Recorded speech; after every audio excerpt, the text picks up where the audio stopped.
everyone, welcome back to our channel. Earlier in our previous videos, we have discussed about Oxford and Cambridge application processes. In those videos, you have heard about UCAS and might have questioned yourself, what is UCAS? Today in this video, we are going to answer this question for you. So let's get started.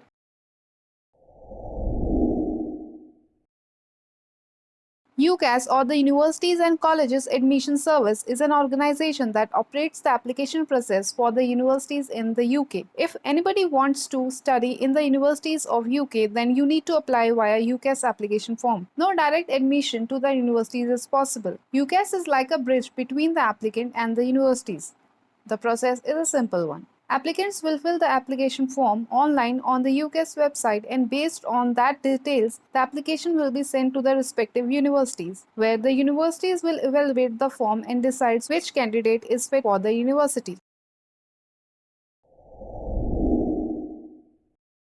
The UCAS application form is divided into 7 main sections: personal details section, academic section, personal statement section, employment details section, selecting your course section, letters of recommendation section, and lastly the funds section. Let us now discuss them one by one.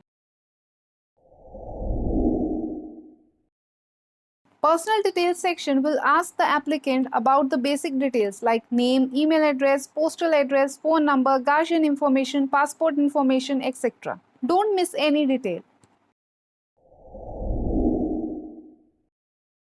Next one is academic section. In this section, the applicant will submit his or her 10th grade mark sheet, 12th grade mark sheet. If you haven't passed 12th, then you have to provide the predicted mark sheet, IELTS, TOEFL scorecard. Basically, this section deals with your academic marks, and make sure to submit the original ones.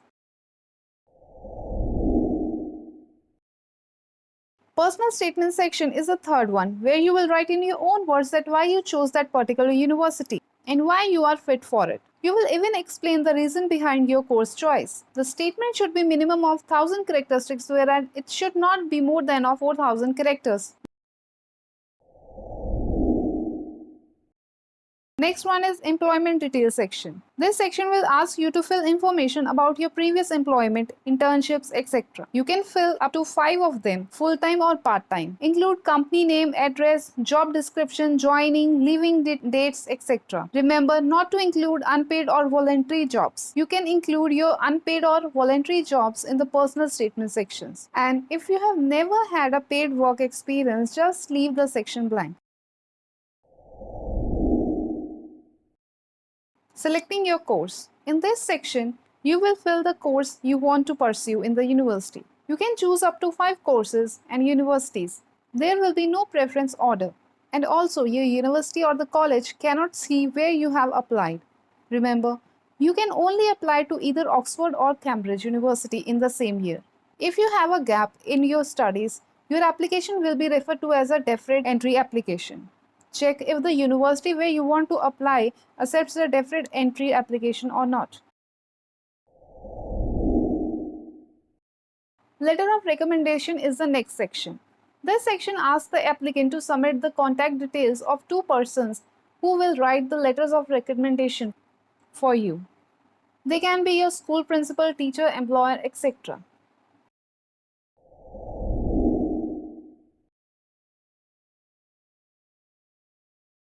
The fund section is the last section, where the applicant will specify that how they will pay the fees of the universities. You can give the details like personal savings, government loans, study loans, or other sources from where you will arrange funds for the university fees. These were the 7 sections. Let us now see the important points which you need to remember. Number 1. You can apply via UCAS website Apply section for 2021 classes. But if you want to apply for 2022 classes, then register at the UCAS hub area.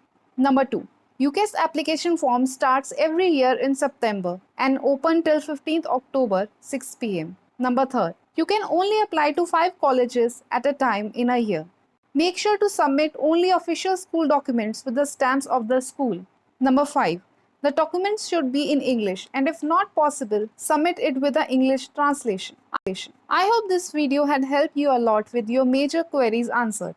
Make sure to like, share, subscribe our channel if it helped you in any way. Please feel free to comment if you have any query. See you in next video.